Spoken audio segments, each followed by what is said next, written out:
അൽഹംദുലില്ലാഹ് റബ്ബിൽ ആലമീൻ. അല്ലാഹുമ്മ സ്വല്ലി അലാ മുഹമ്മദിൻ വഅലാ ആലി മുഹമ്മദ്. നമുക്കിനി സൂറത്ത് തൗബയിലെ 123-ാമത്തെ ആയത്താണ്. അഊദു ബില്ലാഹി മിനശ് ശൈത്വാനിർ റജീം. يا أيها الذين آمنوا قاتلوا الذين يلونكم من الكفار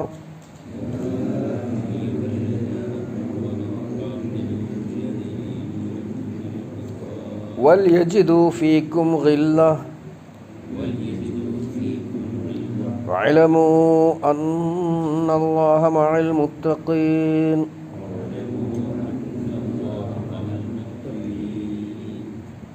യാ അയ്യുഹല്ലദീന ആമനു, അല്ലയോ വിശ്വസിച്ചവരെ, സത്യവിശ്വാസികളെ, ഖാത്തിലു, നിങ്ങൾ പൊരുതുക, അല്ലദീന യലൂനക്കും, നിങ്ങളുടെ അടുത്തുള്ളവരോട്, മിനൽ കുഫാർ, കുഫാറുകളിൽ നിന്നും, നിഷേധികളായ ശത്രുക്കളിൽ നിന്നും, വൽ യജിദു ഫീക്കും, അവർ നിങ്ങളിൽ കാണട്ടെ, ഖില്ലത്തൻ പാരുഷ്യം അല്ലെങ്കിൽ കാർക്കശ്യം, ശൗര്യം,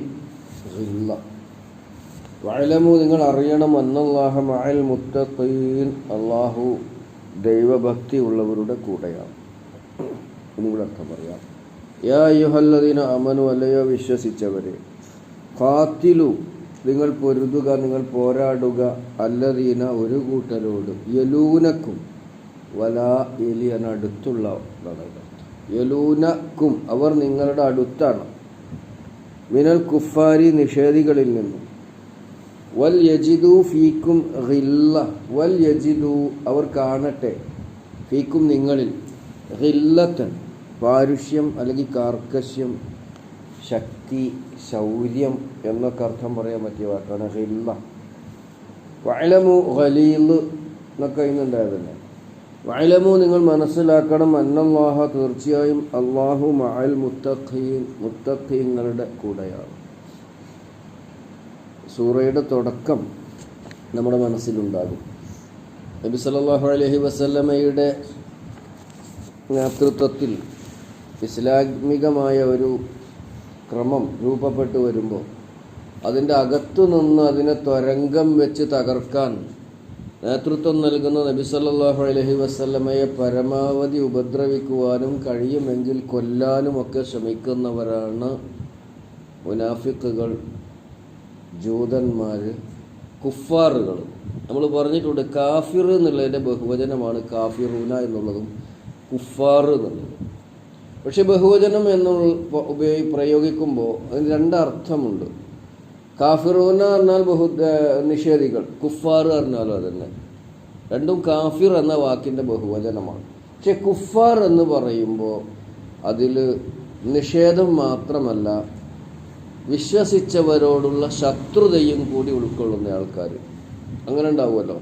കാഫിറുകൾ പലതരം ഉണ്ടാവും, മോമിനുകളിലും പലതരം ഉണ്ടാവുമല്ലോ. വിശ്വാസത്തിൽ ദൗർബല്യമുള്ള ആൾക്കാർ, കാഠിന്യമുള്ള ആൾക്കാർ, വളരെ ശക്തിയുള്ള വിശ്വാസത്തിൻ്റെ ഉടമകളുണ്ടാകും. കാഫറുകളിലും അങ്ങനെ കേവലമായ നിഷേധികൾ, അവരെ കൊണ്ട് ശല്യമൊന്നും ഉണ്ടാവില്ല. ഒരു ഇസ്ലാം സ്വീകരിച്ചിട്ടില്ല, ഇസ്ലാമിനോട് അവർക്ക് താല്പര്യമല്ല.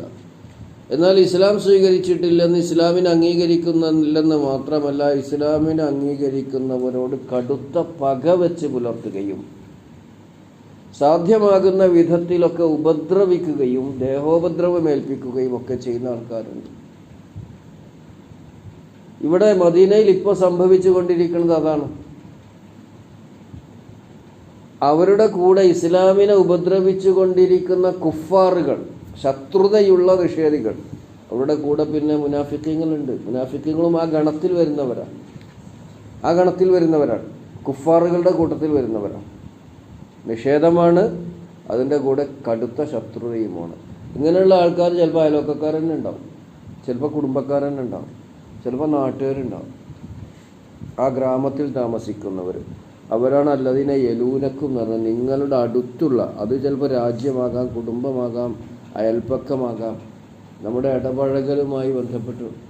ഇങ്ങനെ ഉള്ള ആൾക്കാർ ഇസ്ലാമിനോട്, മുസ്ലിമീങ്ങളോട് ഈ പ്രത്യേക സാഹചര്യത്തിൽ അതികഠിനമായ പകയും വിദ്വേഷവും വെച്ച് പുലർത്തുന്നതിനാൽ നിങ്ങളുടെ പോരാട്ടത്തിൻ്റെ നാട്ടക്കുറികളിൽ അവരും ഉണ്ടായിരിക്കണം. അവരോട് മിതത്വം പറ്റൂല. കാരണം അവർ നിങ്ങളെ നശിപ്പിക്കാൻ ഒരുമ്പിട്ട് തുനിഞ്ഞിറങ്ങിയവരാണ് എന്നാണ് ഇവിടെ സൂചിപ്പിക്കുന്നത്. അതാണ് യാ അയ്യുഹല്ലദീന ആമനൂ, വിശ്വസിച്ചവരെ, ഖാത്തിലു നിങ്ങൾ പൊരുതണം, അല്ലദീന ഒരു കൂട്ടരോട്, യലൂനക്കും അവർ നിങ്ങളുടെ സമീപത്തുള്ളവരാണ്. അവർ നിങ്ങളുടെ സമീപത്തുള്ളവരാണ്. പ്രത്യേകിച്ച് മുനാഫിഖീങ്ങളാണ്. അവരോട് ഒരു ദയയും കാണിക്കേണ്ടതില്ല. അവരിങ്ങോട്ട് യുദ്ധം പ്രഖ്യാപിച്ചവരാണ്. തക്കം കിട്ടിയാൽ നബി സല്ലല്ലാഹു അലൈഹി വസല്ലമയെ കൊല്ലാൻ നടക്കുന്നവരാണ്. അത്തരം ആൾക്കാരോട് നേരത്തെ തന്നെ പറഞ്ഞല്ലോ, കരാർ ഒഴിവാവുകയാണെന്ന് പറഞ്ഞുകൊണ്ടാണ് ഈ സൂറത്ത് തുടങ്ങിയിരിക്കുന്നത്.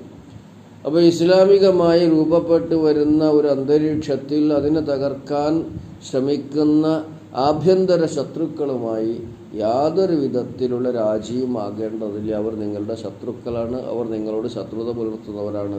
ആ ശത്രുത അവർ പുലർത്തുന്നിടത്തോളം അവർ യുദ്ധമുണ്ടാകുമ്പോൾ പൊരുതുമ്പോൾ അവരെ കൂടി അതിൽ നിങ്ങൾ ഉൾപ്പെടുത്തണം എന്നാണ്. ഖാത്തിലു നിങ്ങൾ പൊരുതുക, അല്ലദീന യലൂനക്കും നിങ്ങളുടെ സമീപത്തുള്ളവരോട്, മിനൽ കുഫാരി കാഫറുകളിൽ നിന്നും. സാധാരണ കാഫർ നമ്മൾ വായിക്കുമ്പോൾ എന്താ കാഫറുകളോട് എല്ലാവരോടും യുദ്ധം ചെയ്യണം എന്നാണ്. അങ്ങനെയല്ല, ഇസ്ലാമിനോടും മുസ്ലിമീങ്ങളോടും പക വെച്ച് പുലർത്തുക. ഇസ്ലാമികമായി രൂപപ്പെട്ടു വരുന്ന ഒരു ഭരണ സംവിധാനത്തെ, ഒരു നേതൃ സംവിധാനത്തെ എല്ലാ നിലക്കും ഒളിഞ്ഞും തെളിഞ്ഞും തകർക്കാൻ ശ്രമിക്കുക. അതിൻ്റെ നേതൃത്വത്തെ കൊല്ലാൻ ശ്രമിക്കുക. ഇത് ചെയ്യുന്നവർ പിന്നെന്താണ് അവരോട് ചെയ്യണം? അവരോട് വേദമോദിയിട്ട് കാര്യമില്ല. നമ്മൾ പറയാറില്ല, വെട്ടാൻ വരുന്ന പോത്തിനോട് വേദമോദിയിട്ട് കാര്യമില്ല. തത്തുല്യമായി തന്നെ തിരിച്ചടിക്കേണ്ടി വരും. അതാണ് ഖാത്തിലുല്ലദീന യലൂനക്കും മിനൽ കുഫാരി, കടുത്ത മുട്ടാളന്മാരായ ഷഠന്മാരായ ശത്രുക്കളായ നിഷേധികളിൽ നിന്ന് നിങ്ങളുടെ അടുത്തുള്ളവരോട് പൊരുതുക. വൽ യജിദു ഫീക്കും ഖില്ലത്തൻ, അവർ നിങ്ങളിൽ ഒരു ഖില്ലത്ത്, പരുക്കൻ, പാരുഷ്യം, കാഠിന്യം കാണട്ടെ. എന്ന് പറഞ്ഞാൽ ഇവർ ഇസ്ലാമിനെ മുറുകെ പിടിക്കുന്നവരാണ്. അവർ ഞങ്ങളുടെ ഈ വക കുൽസിതങ്ങളും കുതന്ത്രങ്ങളും സഹിക്കാത്തവരാണ്. ഇസ്ലാമിനെ നശിപ്പിക്കാൻ ശ്രമിക്കുന്ന ഞങ്ങളോട് അവർക്കൊരു അനുഭാവം ഉണ്ടാവുകയില്ല എന്ന് അവർക്ക് ബോധ്യമാകണം.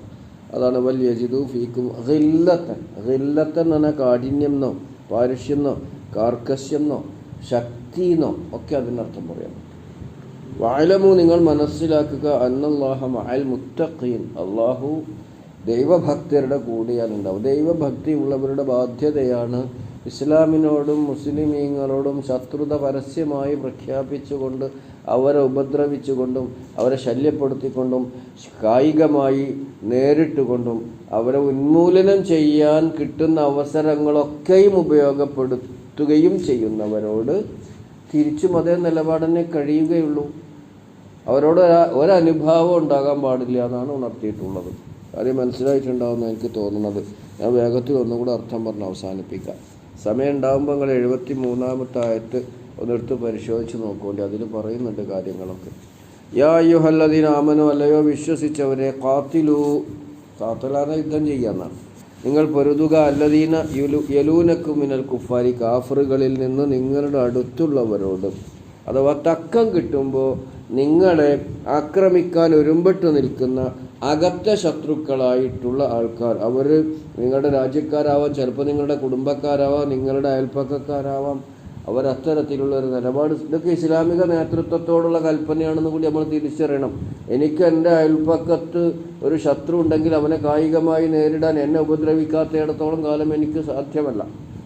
പക്ഷേ ഒരു രാഷ്ട്ര നേതൃത്വത്തിനെ സംബന്ധിച്ചിടത്തോളം അവർ ഈ ഉള്ളിലെ ശത്രുക്കളെ തിരിച്ചറിയേണ്ടതുണ്ട് എന്നാണ് ഉണർത്തിയിട്ടുള്ളത്. യാ അയ്യുഹല്ലദീന ആമനു ഖാത്തിലുല്ലദീന യലൂനക്കും മിനൽ കുഫാരി, കാഫറുകളിൽ നിന്ന്, നിങ്ങളുടെ കുഫാറുകളിൽ നിന്ന്, സാധാരണ കാഫറുകളല്ല, ഉപദ്രവം തന്നെ ചെയ്തുകൊണ്ടിരിക്കുന്ന, നിരന്തരമായി ശത്രുത കാണിച്ചു കൊണ്ടിരിക്കുന്ന ശത്രുക്കളോട് നിങ്ങൾ പൊരുതണം, കാഫറുകളോട് നിങ്ങൾ പൊരുതണം. വൽ യജിദു ഫീക്കും ഖില്ലത്തൻ, അവർ നിങ്ങളിൽ ഒരു കാർക്കശ്യം കാണട്ടെ. വഅലമു നിങ്ങൾ അറിയണം, അന്നല്ലാഹ മഅൽ മുത്തഖീൻ, അല്ലാഹു മുത്തഖീങ്ങളുടെ കൂടെയാണ്. അള്ളാഹുവിൻ്റെ മഅയ്യത്ത് നമ്മൾ പറഞ്ഞിട്ടുണ്ടത്, അള്ളാഹു നമ്മുടെ കൂടെ ഉണ്ട് എന്ന ഒരു സമാധാനം. ഇത് വലിയൊരു സംഗതിയാണ്. അബൂബക്കർ സിദ്ദീഖ് റളിയല്ലാഹു അൻഹുവിനോട് റസൂൽ സല്ലല്ലാഹു അലൈഹി വസല്ലം അവർ ഹിജ്റ പോയപ്പോൾ സൗർ ഗുഹയിൽ വെച്ച് പറയുന്നുണ്ടല്ലോ, മാ വന്നുക യാ അബൂബക്കർ ബിസ്നൈൻ വല്ലാഹു സാലിസുഹുമ. അള്ളാഹു മൂന്നാമനായി കൂടെയുള്ള രണ്ടുപേര്, അവരുടെ കൂടെ പിന്നെ അള്ളാഹ് ഉണ്ട്. അങ്ങനെയുള്ള ആളുകളെ സംബന്ധിച്ച് ബേജാറാവേണ്ടതില്ല എന്ന്. അപ്പോൾ അള്ളാഹു കൂടെ ഉണ്ടാവുക എന്നൊരവസ്ഥ മഅയ്യത്തുല്ലാഹ് നമ്മളൊക്കെ ഏറെ കൊതിക്കേണ്ട ഒരു സംഗതിയാണ്. ഏതൊരു കാര്യത്തിൽ നമ്മൾ ഇടപഴകുമ്പോഴും നമ്മുടെ ജീവിതത്തിൽ ഉടനീളവും അള്ളാഹുവിൻ്റെ സാന്നിധ്യവും അള്ളാഹുവിൻ്റെ സാമീപ്യവും അത് നമ്മൾക്കുണ്ടാവണം. അതുണ്ടാകണമെങ്കിൽ നമ്മൾ മുത്തഖീകളാകണം. അതുണ്ടാകാൻ മുത്തഖീങ്ങൾക്ക് മാത്രമാണ്. അള്ളാഹു സുബ്ഹാനഹു വ തആല അവൻ്റെ സാമീപ്യവും സാന്നിധ്യവും ലഭിക്കുന്ന മുത്തഖീങ്ങളിൽ നമ്മെ എല്ലാവരെയും ഉൾപ്പെടുത്തി അനുഗ്രഹിക്കുമാറാവട്ടെ. ربنا ظلمنا أنفسنا وإن لم تغفر لنا وترحمنا لنكونن من الخاسرين. ربنا آتنا في الدنيا حسنة وفي الآخرة حسنة وقنا عذاب النار.